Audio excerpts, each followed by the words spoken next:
당신이 우진이 사랑하는 모습 보고 감동받았어. 저런 모성을 가진 사람이라면 좋은 아내가 될 거라고 믿었어. 박진석의 목소리가 떨렸습니다. 근데 그 모성이 반쪽짜리였어. 딸은 버리고 아들만 챙기는. 고성이는 무릎을 꿇은 채 눈물만 흘렸습니다. 26년간 쌓아온 신뢰가 다 무너졌어. 화려했던 가면이 벗겨지고 26년 결혼 생활이 무너지는 충격적인 반전이 이어진다는 이야기를 해보려고 해요. 그 전에 오늘도 보러 와주셔서 감사합니다. 여러분들의 가정에 평안과 행복이 깃들기를 바라며 화려한 날들 리뷰 시작하겠습니다. 정비소의 형광등 불빛 아래 고성이는 손바닥 위에 올려진 작은 기계 장치를 응시했습니다.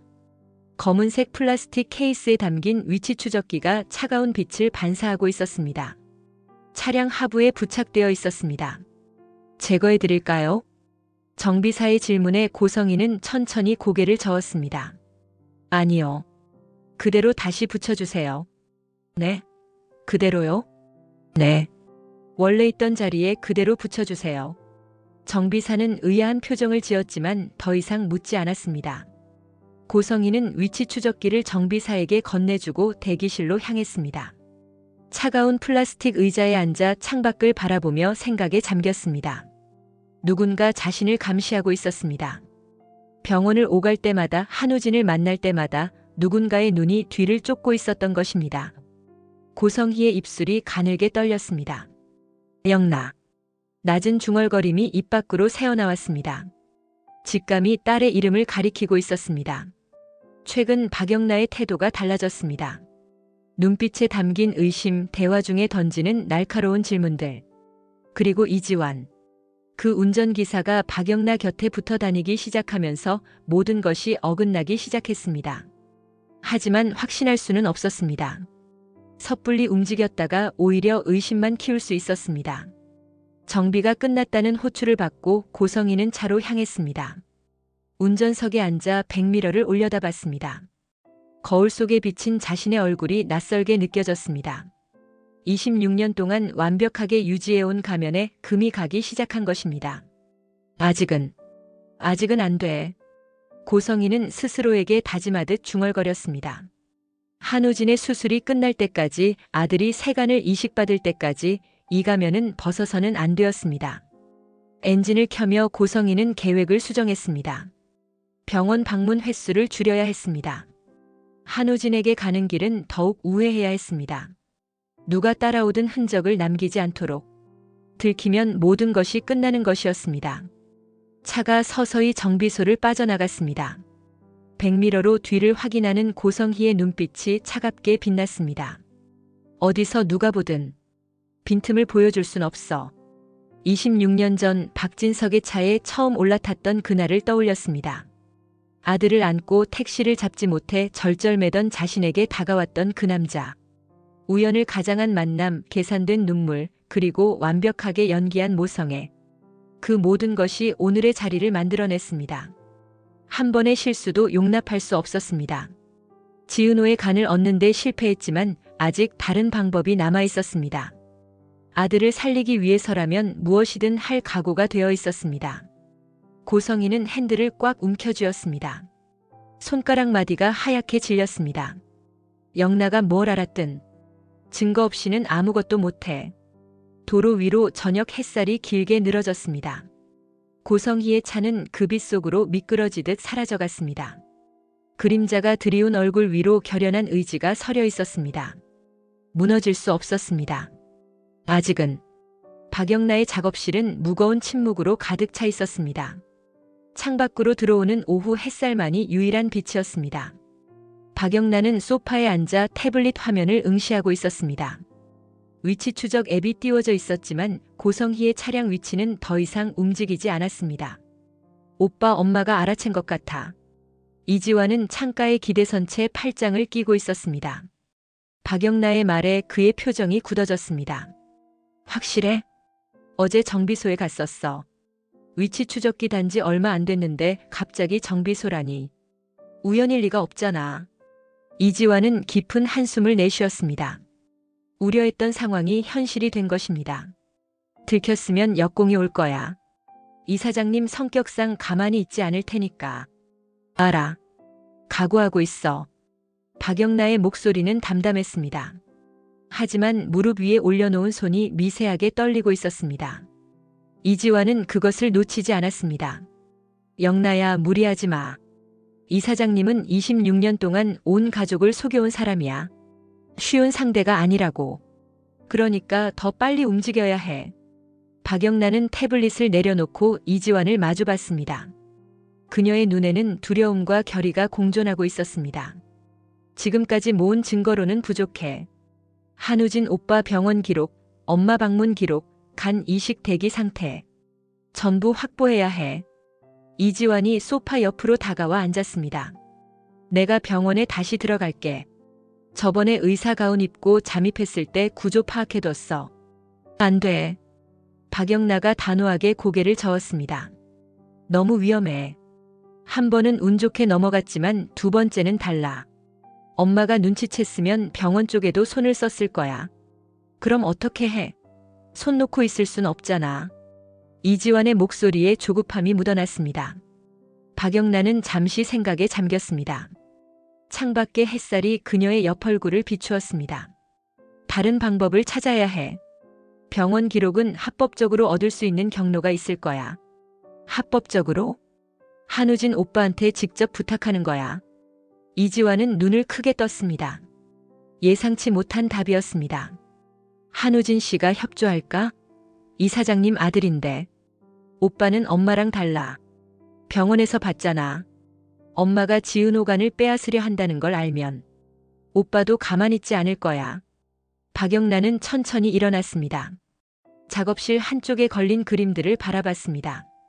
자신이 그린 것이 아닌 대필 화가의 손에서 태어난 작품들. 그 앞에 서면 항상 자신이 얼마나 허울 뿐인 존재인지 깨달았습니다. 오빠, 나 이제 숨지 않을 거야. 영나야. 26년 동안 아빠를 속여온 사람이야. 더 이상 침묵하면 나도 공범이 되는 거잖아. 이지환은 박영나의 뒷모습을 바라봤습니다. 온실 속 화초처럼 여렸던 그녀가 조금씩 변하고 있었습니다. 자신의 힘으로 일어서려 하고 있었습니다. 알았어. 네가 결정한 거라면 끝까지 함께할게. 박영나가 돌아보며 미소 지었습니다. 떨리지만 따뜻한 미소였습니다. 고마워, 오빠. 박진석의 저택, 저녁 식사 시간이었습니다. 크리스탈 샹들리에 아래로 풍성한 요리들이 테이블 위에 펼쳐져 있었습니다. 하지만 고성희의 눈에는 음식이 들어오지 않았습니다. 오늘 저녁 선수를 쳐야 했습니다. 여보, 드세요. 당신이 좋아하는 달팽이 요리예요. 고성희가 부드러운 미소와 함께 접시를 건넸습니다. 박진석은 고개를 끄덕이며 포크를 들었습니다. 평화로운 저녁 식사의 풍경이었습니다. 그런데 말이에요. 고성희가 조심스럽게 운을 뗐습니다. 눈가에 걱정스러운 빛을 담으며 박진석을 올려다봤습니다. 영나 때문에 요즘 마음이 편치 않아요. 영나가? 무슨 일이야? 박진석의 포크가 멈췄습니다. 고성희는 한숨을 내쉬며 눈을 내리깔았습니다. 완벽하게 계산된 연기였습니다. 제가 괜한 걱정을 하는 건지 모르겠는데 영나가 요즘 운전기사 이지환이랑 너무 가까워 보여요. 이지환? 보디가드 말이야? 네. 둘이 함께 있는 모습을 몇 번 봤는데 그게 단순한 고용관계 같지가 않더라고요. 고성희의 목소리가 점점 떨려왔습니다. 눈가에 눈물이 맺히기 시작했습니다. 얼마 전에는 작업실에서 둘이 키스 연습을 한다면서. 뭐라고? 박진석의 표정이 굳어졌습니다. 손에 들린 와인 잔이 흔들렸습니다. 엄마로서 차마 말씀드리기가. 하지만 당신은 알아야 할 것 같아서요. 우리 영나가 잘못된 길로 가는 것 같아 너무 걱정돼요. 고성희는 손수건으로 눈가를 훔쳤습니다. 박진석은 냅킨을 테이블 위에 던지며 자리에서 일어났습니다. 당장 영나를 불러. 여보, 너무 흥분하지 마세요. 영나한테 직접 물어보면. 불러오라고 했어. 박진석의 목소리에는 분노가 서려 있었습니다. 고성희는 고개를 숙인 채 조용히 미소 지었습니다. 입꼬리가 살짝 올라갔습니다. 아무도 보지 못하는 곳에서 선제 공격은 성공이었습니다. 잠시 후 박영나가 식당으로 불려왔습니다. 아버지의 굳은 표정을 보고 무슨 일인지 직감했습니다. 아빠, 무슨 일이에요? 이지환. 그 운전기사랑 무슨 사이냐? 박영나의 눈이 커졌습니다. 시선이 고성희에게로 향했습니다. 고성희는 걱정스러운 어머니의 표정을 유지한 채 고개를 떨구고 있었습니다. 아빠, 그게 무슨... 사실대로 말해. 둘이 키스했다며? 그건 웹툰 때문에. 장면 연출 때문에 그런 거예요. 박영나의 목소리가 높아졌습니다. 하지만 박진석은 믿지 않았습니다. 고성희의 눈물 섞인 고백이 이미 그의 마음을 점령한 뒤였습니다. 됐다. 더 듣고 싶지 않아. 이지환은 오늘부로 해고야. 아빠. 박영나가 억울함에 치를 떨었습니다. 변명할 틈조차 주어지지 않았습니다. 고성희 쪽을 노려봤습니다. 그 눈빛에는 분노와 배신감이 뒤섞여 있었습니다. 고성희는 여전히 걱정스러운 어머니의 가면을 쓴 채 한숨을 내쉬었습니다. 영나야, 아빠 말씀 잘 들어. 다 너를 위해서야. 박영나는 입술을 꽉 깨물었습니다. 주먹이 떨리고 있었습니다. 이 순간 박영나는 결심했습니다. 더 이상 참지 않겠다고. 슈울츠 건물 주차장이었습니다. 이지환은 사물함에서 짐을 꺼내 작은 가방에 넣고 있었습니다. 표정에는 아무런 동요도 없었습니다. 마치 예정된 일처럼 담담하게 짐을 정리했습니다. 오빠. 박영나가 주차장으로 뛰어들어왔습니다. 숨이 가빴습니다. 헐레벌떡 달려온 것이 분명했습니다. 미안해. 정말 미안해. 다 나 때문이야. 박영나의 눈에는 눈물이 그렁그렁 맺혀 있었습니다. 이지환은 가방 지퍼를 닫고 천천히 몸을 돌렸습니다. 미안할 거 없어. 없긴 뭐가 없어. 엄마가 아빠한테 없는 말 지어내서. 오빠가 해고당한 건 나 때문이잖아. 영나야. 이지환이 차분한 목소리로 박영나의 이름을 불렀습니다. 흥분한 그녀를 진정시키려는 듯 했습니다. 이거 오히려 기회야. 기회라니? 무슨 소리야? 이 사장님이 먼저 공격해왔어. 그 말은 뭘까? 우리한테 뭔가 잡힌 게 있다는 거지. 초조해하고 있다는 증거야. 박영나는 눈물을 훔치며 이지환을 올려다봤습니다. 그의 눈에는 흔들림이 없었습니다. 이제 반격할 명분이 생긴 거야. 이 사장님이 선수 치려고 했는데 그게 오히려 약점을 드러낸 거라고. 하지만 오빠는 일자리를 잃었잖아. 일자리야 다시 구하면 돼. 중요한 건 그게 아니야. 이지환이 가방을 어깨에 걸었습니다. 주차장의 형광등 불빛이 그의 얼굴을 비췄습니다. 중요한 건 네가 뭘 하고 싶은지야. 이대로 당하고만 있을 거야? 박영나는 잠시 입술을 깨물었습니다. 머릿속에서 수많은 생각이 교차했습니다. 26년간 아버지를 속여온 어머니, 자신의 결혼까지 정략적으로 이용하려 했던 그 여자, 그리고 지은호의 간까지 빼앗으려 했던 잔혹한 계획. 안 참을 거야. 박영나의 목소리가 단단해졌습니다. 오늘 저녁 가족 식사가 있어. 거기서 다 폭로할 거야. 이지환의 표정이 살짝 굳었습니다. 오늘? 준비가 된 거야? 증거는 있어. 병원 기록, 입원 환자 명단, 엄마 방문 기록. 오빠가 병원에서 찍어둔 거 있잖아. 그건 완벽한 증거가 아니야. 이 사장님이 빠져나갈 구멍이 있을 수 있어. 빠져나가게 두지 않을 거야. 박영나가 이지환을 똑바로 마주봤습니다. 그녀의 눈에는 더 이상 두려움이 없었습니다. 온실 속 화초가 아닌 결연한 의지를 가진 한 사람의 눈빛이었습니다. 26년이야, 오빠. 26년 동안 아빠를 속여왔어. 엄마한테 다정함을 받을 때마다 아빠가 얼마나 행복해했는지 알아? 그게 전부 연기였던 거야. 이지환은 잠시 침묵했습니다. 박영나의 결심이 진심임을 느꼈습니다. 알았어.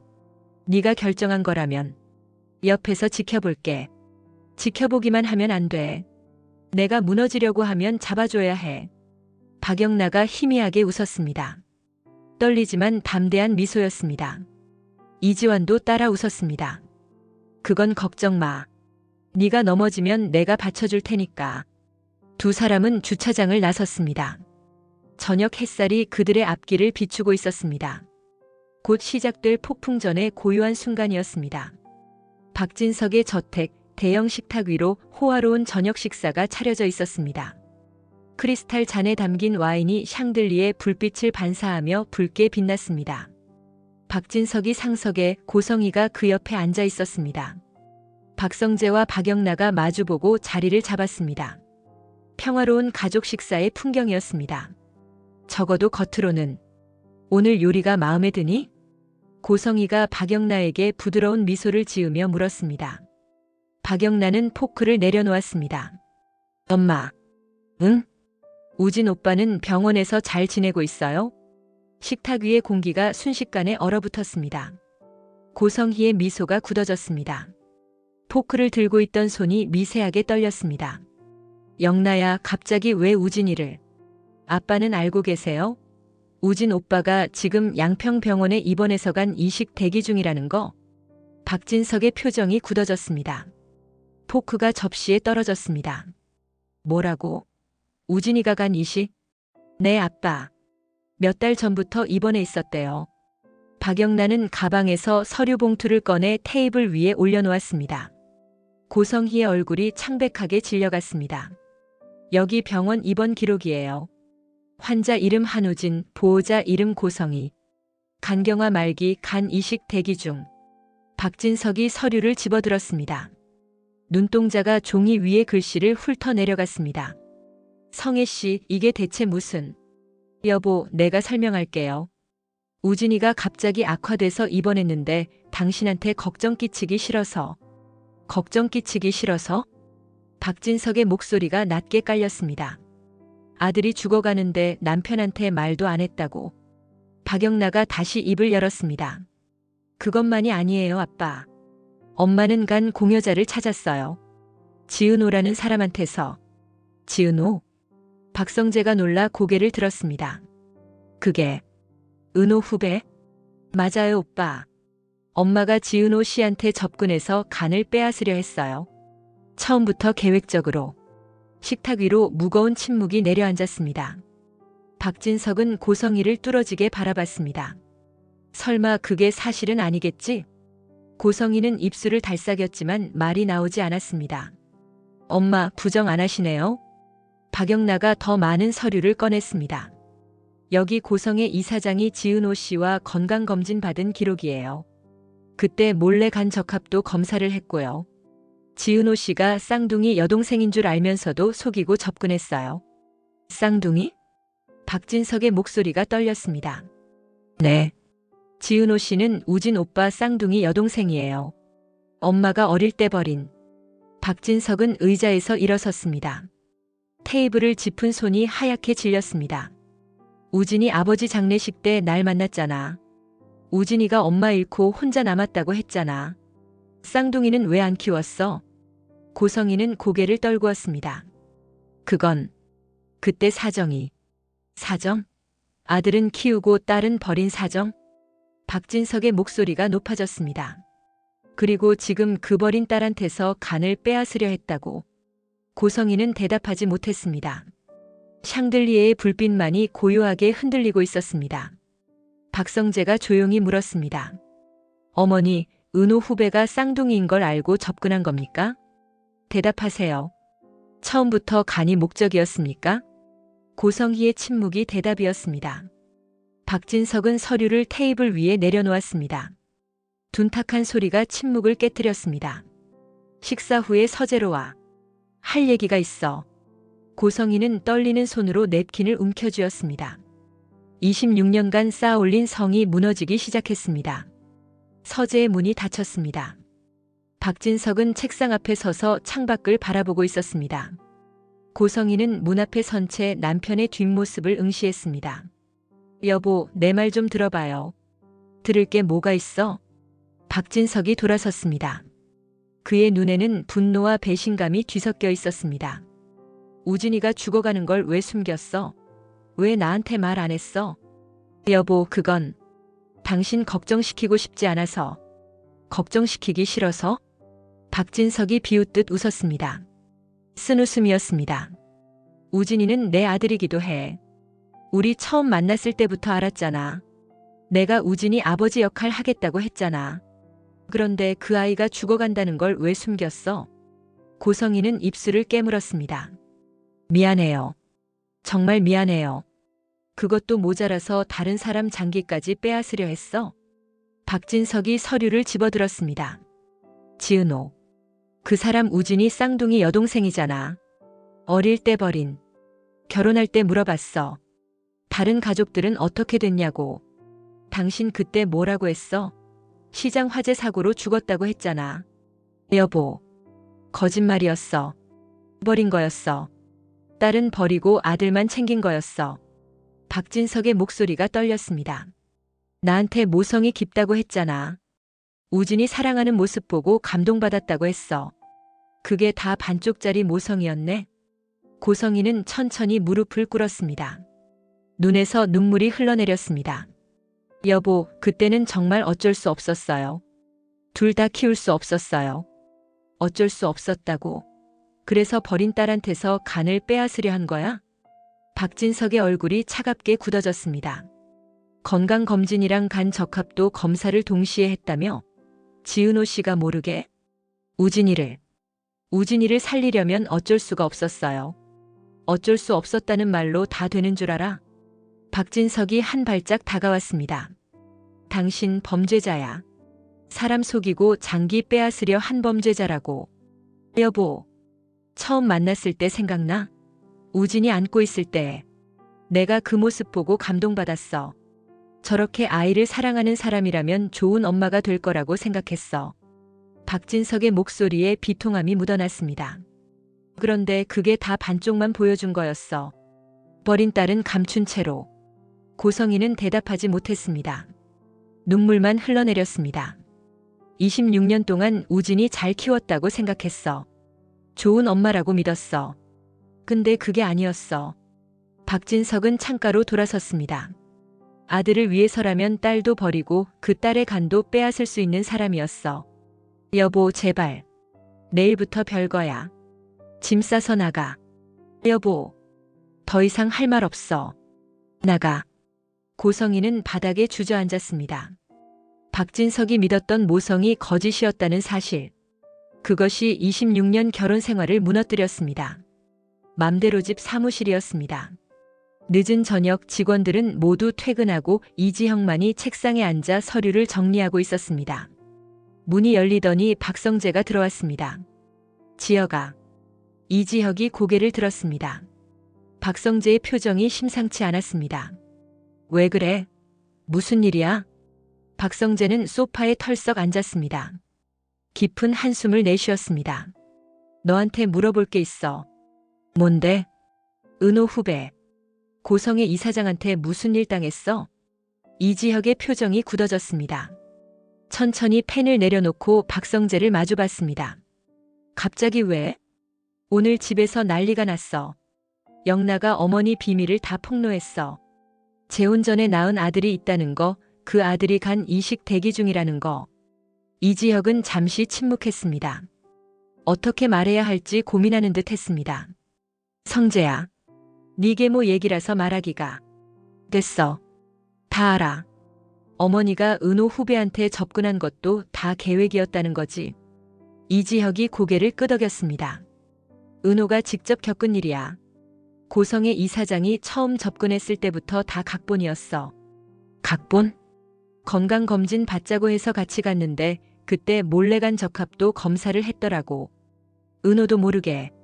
박성재의 얼굴이 점점 어두워졌습니다. 그리고 잃어버린 딸 찾았다면서 감정 공략 들어갔어. 버린 게 아니라 잃어버린 거라고, 평생 찾아 헤맸다고. 다 거짓말이었어. 거짓말? 은호가 직접 보육원 찾아가서 확인했어. 고성의 이사장은 쌍둥이 둘 다 버려놓고 나중에 아들만 데려갔대. 딸은 안 데려가고. 박성재는 두 손으로 얼굴을 감쌌습니다. 충격에 말이 나오지 않았습니다. 그래서 결국 간 이식 요구까지 한 거야.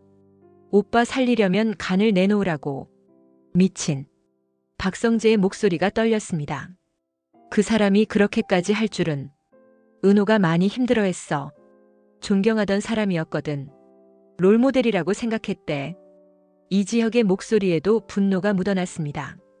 근데 그게 다 은호간 빼앗으려고 접근한 거였어. 처음부터 끝까지. 박성재는 한참 동안 아무 말도 하지 못했습니다. 자신의 계모가 26년간 가족으로 살아온 그 여자가 친구의 연인에게 그런 짓을 저질렀다는 사실이 믿기지 않았습니다. 지혁아, 미안해. 네가 왜 미안해해? 그래도 내 가족이 내 사람한테 그런 짓을 했으니까. 이지혁이 자리에서 일어나 박성재 옆에 앉았습니다. 성재야, 이건 네 잘못이 아니야. 니니가 사과할 일도 아니고. 그래도 은호는 괜찮아. 이제 다 정리됐어. 간 이식도 안 하기로 했고. 박성재는 고개를 끄덕였습니다. 하지만 그의 눈에는 여전히 혼란과 배신감이 담겨 있었습니다. 아버지한테 이것도 말해야 해. 뭘? 어머니가 은호 후배한테 한 짓. 숨겨온 아들도 충격인데 다른 사람 장기까지 노렸다는 건 아버지가 알아야 해. 이지혁은 잠시 생각에 잠겼다가 고개를 끄덕였습니다. 그래. 네가 판단해. 두 친구는 무거운 침묵 속에 나란히 앉아 있었습니다. 박진석의 서재에는 차가운 공기가 흐르고 있었습니다. 박성재는 아버지 앞에 서서 무거운 입을 열었습니다. 아버지, 드릴 말씀이 있습니다. 뭐냐? 박진석의 목소리는 지쳐 있었습니다. 어젯밤 고성희와의 대화 이후 잠을 이루지 못한 것이 분명했습니다. 어머니가 지은호라는 사람한테 한 일에 대해 더 자세히 알아봤습니다. 더 자세히? 제 친구 이지혁의 중요한 사람입니다. 그 사람한테 직접 들었습니다. 박성재는 이지혁에게 들은 이야기를 하나씩 전했습니다. 고성희가 지은호의 DNA 검사 결과를 확인한 후 처음부터 계획적으로 접근한 것, 클라이언트인 척하며 인테리어를 의뢰한 것, 건강검진을 빙자해 간 적합도 검사를 한 것, 거짓 사연으로 감정을 조종한 것, 그리고 결국 간 이식을 요구한 것까지. 박진석의 얼굴이 점점 어두워졌습니다. 지은호 씨가 거절하자 어떻게 했어? 오빠가 죽으면 평생 죄책감에 시달릴 거라며 협박했답니다. 그리고 박성재는 잠시 말을 멈췄습니다. 그리고 지은호 씨 남동생한테 돈을 줬답니다. 5억을요. 5억? 누나 설득하라고 5억 줬고 수술 끝나면 5억 더 주겠다고 했답니다. 박진석은 의자에 깊이 파묻혔습니다. 두 손으로 이마를 짚었습니다. 미쳤어. 완전히 미쳤어. 아버지, 우진이 아픈 걸 숨긴 것도 충격인데 다른 사람 장기까지. 이건 범죄야. 범죄라고. 박진석의 목소리가 떨렸습니다. 분노보다는 절망에 가까운 떨림이었습니다. 26년이야, 성재야. 26년 동안 그 여자랑 같이 살았어. 우진이 엄마로 만났잖아. 아이 사랑하는 모습 보고 결혼했잖아. 박진석은 창밖을 바라봤습니다. 저녁 노을이 붉게 물들어가고 있었습니다. 근데 그게 반쪽짜리였어. 버린 딸은 숨긴 채로 아들만 보여준 거였어. 박성재는 아버지의 뒷모습을 바라봤습니다. 평생 강인하게만 보였던 아버지가 무너져 내리는 것 같았습니다. 아버지, 어떻게 하실 겁니까? 박진석이 천천히 돌아섰습니다. 그의 눈에는 결심이 서려 있었습니다. 별거로는 안 돼. 네. 이혼해야겠다. 더 이상 같은 하늘 아래 있을 수가 없어. 아버지, 당장 변호사 불러. 이혼 절차 시작해야 해. 박성재는 고개를 끄덕였습니다. 가슴이 무거웠지만 아버지의 결정에 반대할 수 없었습니다. 우진이는 어떻게 하실 겁니까? 우진이는 내 아들이야. 어떻게든 살려야지. 박진석의 목소리에는 결연함이 담겨 있었습니다. 고성희하고는 끝이지만 우진이는 다르니까. 서재의 문을 닫고 나오는 박성재의 뒤로 박진석이 홀로 창가에 서 있는 모습이 보였습니다. 26년간의 결혼 생활을 되돌아보는 그 뒷모습이 유난히 외로워 보였습니다. 고성희는 침실에서 짐을 싸고 있었습니다. 명품 옷들, 보석 상자, 화장품들. 26년간 모아온 것들이 캐리어 안에 쌓여갔습니다. 손이 떨렸습니다. 차 준비됐습니다. 가정부의 목소리가 문 밖에서 들려왔습니다. 고성희는 대답하지 않았습니다. 거울 앞에 서서 자신의 얼굴을 바라봤습니다. 창백한 피부, 충혈된 눈, 깊게 팬 주름. 26년간 완벽하게 유지해온 가면이 벗겨진 얼굴이었습니다. 고성희는 양평병원으로 향했습니다. 한우진의 병실 문을 열고 들어갔습니다. 한우진은 창밖을 바라보고 있었습니다. 우진아. 한우진은 돌아보지 않았습니다. 우진아, 엄마야. 알아요. 차가운 대답이었습니다. 고성희는 침대 곁으로 다가갔습니다. 우진아, 제발 수술 받아. 이식 대기 중인 거 알아. 엄마가 어떻게든 공여자 찾을 테니까. 됐어요. 한우진이 천천히 고개를 돌렸습니다.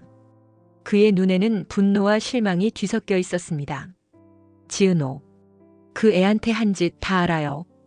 고성희의 얼굴이 굳어졌습니다. 우진아, 그건 어릴 때 잃어버린 여동생이 살아있었대요. 근데 엄마는 그 애감만 빼먹으려고 찾아낸 거잖아요. 그게 아니야. 엄마는 너를 살리려고. 날 살리려고 다른 사람 장기를 빼앗아요? 그게 엄마 방식이에요. 한우진의 목소리가 높아졌습니다. 지은호는 내 친구예요. 고등학교 때부터 알던 사이라고요. 그 애가 내 쌍둥이 여동생인 줄도 모르고 친하게 지냈어요. 고성희는 아무 말도 하지 못했습니다. 엄마가 버린 여동생한테 엄마가 또 그랬어요. 간까지 빼앗으려 했어요. 우진아. 지은호가는 안 받아요. 절대로. 그럼 어떡해. 넌 죽어. 고성희가 절규했습니다. 눈물이 쏟아져 내렸습니다. 엄마는 널 살리려고 그런 거야. 어미가 자식 살리려고 하는 게 뭐가 잘못이야. 방법이 잘못됐어요. 한우진이 담담하게 말했습니다. 나가세요. 더 이상 볼 얼굴이 없어요. 고성희는 침대 옆에 무릎을 꿇었습니다. 우진아, 제발. 제발 수술 받아. 엄마 이렇게 빌게. 나가세요. 한우진은 다시 창밖을 향해 고개를 돌렸습니다. 차가운 등이었습니다. 고성희는 비틀거리며 병실을 나왔습니다. 복도 의자에 주저앉아 오열했습니다. 지나가는 간호사들이 걱정스러운 눈으로 쳐다봤지만 아무도 다가오지 않았습니다. 26년간 쌓아올린 모든 것이 무너졌습니다. 남편도 가족도 아들의 신뢰도.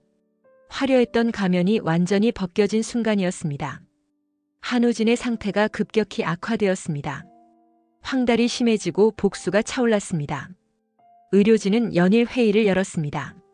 환자분, 더 이상 수술을 미룰 수 없습니다. 담당 의사가 심각한 표정으로 말했습니다. 한우진은 침대에 누운 채 천장을 바라보고 있었습니다. 공여자는요? 아직 적합한 분을 찾지 못했습니다. 환자분 혈액형과 조직 적합성이 맞는 분이 드물어서. 그렇군요. 한우진의 목소리는 담담했습니다. 죽음이 가까워지고 있다는 것을 느끼고 있었습니다. 의사가 나간 후 한우진은 홀로 창밖을 바라봤습니다. 가을 햇살이 나뭇잎 사이로 쏟아지고 있었습니다. 아름다운 풍경이었습니다. 지은호의 간은 받지 않겠다고 결심했습니다. 어릴 때 버림받고 자라서는 간까지 빼앗길 뻔한 여동생. 그 아이에게 더 이상의 상처를 줄 수 없었습니다. 미안해, 은호야. 한우진은 작게 중얼거렸습니다. 자신이 여동생의 존재를 몰랐던 것이, 엄마의 악행을 막지 못한 것이 한스러웠습니다. 그때 병실 문이 급하게 열렸습니다. 담당 의사가 들어왔습니다. 그의 얼굴에는 놀라움과 안도가 섞여 있었습니다. 환자분, 좋은 소식입니다. 네. 적합자가 나타났습니다. 한우진은 천천히 상체를 일으켰습니다. 적합자요? 누가? 환자분 친부 쪽 친척 중 한 분이십니다. 유전자 등록 시스템을 통해 연락이 닿았는데 검사 결과 적합 판정이 나왔습니다. 친부 쪽이요? 한우진의 눈이 커졌습니다. 아버지는 자신이 어릴 때 돌아가셨습니다. 아버지 쪽 친척은 거의 연락이 끊긴 상태였습니다. 고모 되시는 분의 아들이라고 합니다. 사촌형이시죠? 본인이 직접 검사에 응하셨고 공여 의사도 밝히셨습니다. 한우진의 눈에서 눈물이 흘러내렸습니다. 예상치 못한 소식이었습니다. 포기했던 삶의 끈이 다시 이어지는 순간이었습니다. 수술은 언제? 빠르면 내일 가능합니다. 공여자분이 이미 이 병원에 입원하셨거든요. 내일이요? 네. 준비되셨죠? 한우진은 고개를 끄덕였습니다. 눈물이 멈추지 않았습니다. 의사가 나간 후 한우진은 창밖을 바라봤습니다. 햇살이 유난히 따뜻하게 느껴졌습니다. 살 수 있어. 작은 중얼거림이 병실 안에 울려 퍼졌습니다. 지은호의 간이 아닌 다른 누군가의 선물로 죄책감 없이 살아갈 수 있게 된 것입니다. 한우진은 눈을 감았습니다. 내일이면 새로운 삶이 시작될 것입니다. 수술 후 2주가 지났습니다. 한우진은 회복실에서 일반 병실로 옮겨져 있었습니다. 얼굴에 다시 혈색이 돌아오고 있었습니다. 병실 문이 노크 소리와 함께 열렸습니다. 우진아. 지은호가 들어왔습니다. 손에는 과일 바구니를 들고 있었습니다. 은호야. 한우진이 미소 지으며 상체를 일으켰습니다. 지은호는 침대 옆 의자에 앉았습니다. 많이 좋아졌네. 얼굴이 살아났어. 그래. 거울 안 봐서 모르겠다. 봐. 완전 다른 사람 같아. 저번에 왔을 때는 진짜 시체 같았거든. 야, 그래도 그렇게 말하냐? 두 사람은 웃었습니다. 가볍고 편안한 웃음이었습니다. 사촌형이 공여해줬다며? 응. 거의 20년 만에 연락 닿았어. 아버지 돌아가시고 나서 연락 끊겼었는데. 좋은 사람이네. 그러게. 덕분에 살았어. 한우진은 창밖을 바라봤습니다. 가을 햇살이 병실 안으로 쏟아지고 있었습니다. 은호야. 응? 고마워. 지은호가 고개를 갸웃했습니다. 뭐가? 나 때문에 힘들었을 텐데. 끝까지 곁에 있어줘서. 지은호는 고개를 저었습니다. 고마워할 거 없어. 친구잖아. 친구? 한우진이 웃었습니다. 이제 친구 아니지. 뭐? 쌍둥이 남매잖아. 이제 오빠라고 불러도 돼. 지은호도 웃었습니다. 눈가가 촉촉해졌습니다. 그건 아직 어색해. 그냥 우진이라고 부를게. 그래 뭐. 네 맘대로 해. 두 사람은 창밖을 바라봤습니다. 나뭇잎이 바람에 흔들리고 있었습니다. 앞으로 어떻게 할 거야? 지은호가 물었습니다. 글쎄. 일단 완전히 회복하고 미국 돌아갈까 생각 중이야. 미국? 거기서 다니던 대학도 있고 여기 있으면 너무 복잡해질 것 같아서. 지은호는 고개를 끄덕였습니다. 이해할 수 있었습니다. 고성희와의 관계, 박진석 가족과의 얽힘. 한우진에게 한국은 복잡한 기억들로 가득한 곳이었습니다. 가끔 연락해. 쌍둥이인데 연락도 안 하면 서운하잖아. 그래. 자주 연락할게. 한우진이 지은호의 손을 잡았습니다. 은호야, 진짜 고마워. 엄마가 그런 짓 했는데도 나한테 화내지 않아줘서. 네가 한 일이 아니잖아. 화낼 이유가 없지. 지은호가 한우진의 손을 가만히 잡아주었습니다. 따뜻한 온기가 전해졌습니다. 창밖으로 햇살이 쏟아졌습니다. 두 사람은 오랜만에 평화로운 시간을 보내고 있었습니다. 박진석의 서재였습니다. 책상 위에 이혼 서류가 놓여 있었습니다. 고성희가 맞은편에 앉아 있었습니다. 눈가가 부어 있었습니다. 여기 서명해. 박진석이 펜을 내밀었습니다. 고성희는 펜을 받지 않았습니다. 여보, 마지막으로 한 번만 들어줘요. 할 말 없어. 제발요. 26년이잖아요. 26년 같이 살았잖아요. 박진석은 잠시 침묵했습니다. 그리고 고개를 끄덕였습니다. 좋아. 말해봐. 고성희는 떨리는 목소리로 말을 시작했습니다. 처음 당신 만났을 때 정말 힘든 시기였어요. 우진이 아버지 잃고 혼자 남았을 때. 알아. 그래서 내가 도와줬잖아. 그때 당신의 따뜻함에 구원받았어요. 우진이 엄마 역할 해주는 당신 보면서 사랑하게 됐어요. 고성희는 눈을 내리깔았습니다. 하지만 말 못한 게 있었어요. 우진이한테 쌍둥이 여동생이 있었다는 거. 왜 말 안 했어? 왜 숨겼어? 무서웠어요. 딸을 버린 엄마라는 걸 알면. 당신이 날 떠날까봐. 고성희의 눈에서 눈물이 흘러내렸습니다. 우진이만 사랑하는 게 아니라 둘 다 사랑했어요. 근데 둘 다 키울 형편이 안 됐어요. 그래서 딸을 버렸어? 박진석의 목소리가 차가웠습니다. 그리고 26년 뒤에 그 딸한테서 간을 빼앗으려 했어?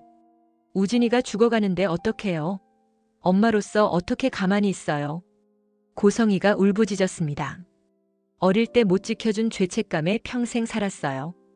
그런데 우진이마저 잃을 순 없었어요. 그래서 지은호 씨를 이용한 거야?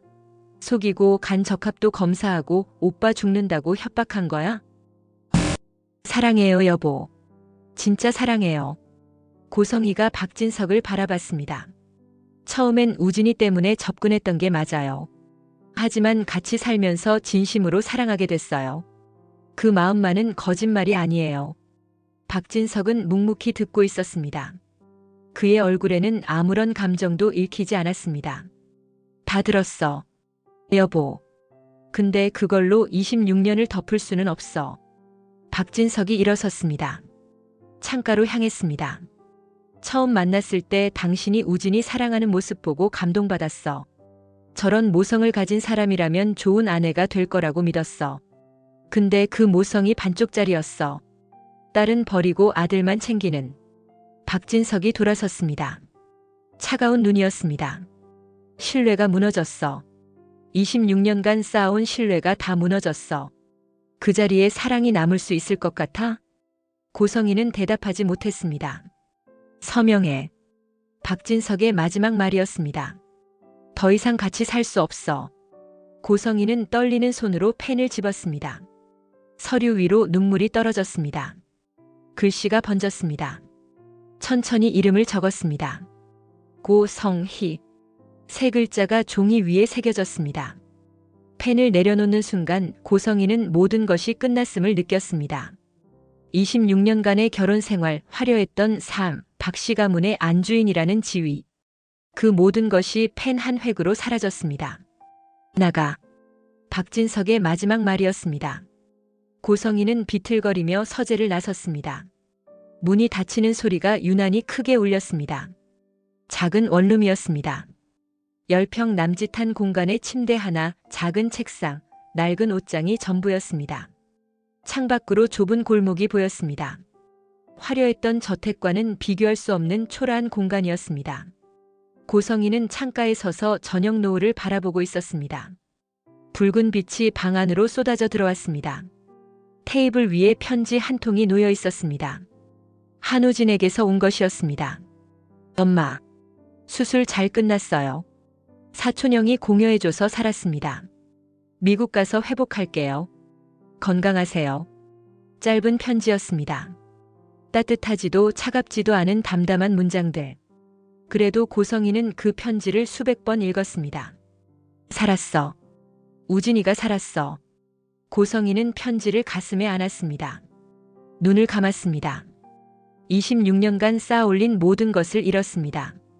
남편도 재산도 명예도 가족도. 빈손으로 이 작은 방에 홀로 남았습니다. 하지만 아들이 살았습니다. 그것만으로도 모든 것을 잃은 대가를 치를 가치가 있었습니다. 고성이는 창밖을 바라봤습니다. 저녁 노을이 점점 짙어지고 있었습니다. 후회는 없어. 작은 중얼거림이었습니다. 진심인지 자기 위안인지 알 수 없었습니다. 그녀의 얼굴에 복잡한 감정이 스쳤습니다. 후회, 안도, 허탈함, 그리고 아주 작은 평화. 모든 감정이 뒤섞여 있었습니다. 26년간의 가면이 벗겨졌습니다. 이제 더 이상 연기할 필요가 없었습니다. 속일 사람도 속아줄 사람도 없었습니다. 고성이는 눈을 감았습니다. 창밖으로 저녁 노을이 붉게 물들어가고 있었습니다. 하루가 저물고 있었습니다. 새로운 하루가 올 것입니다. 화려하지 않아도 초라해도 살아가야 할 하루가. 고성이는 조용히 눈물을 흘렸습니다. 아무도 보지 않는 작은 방에서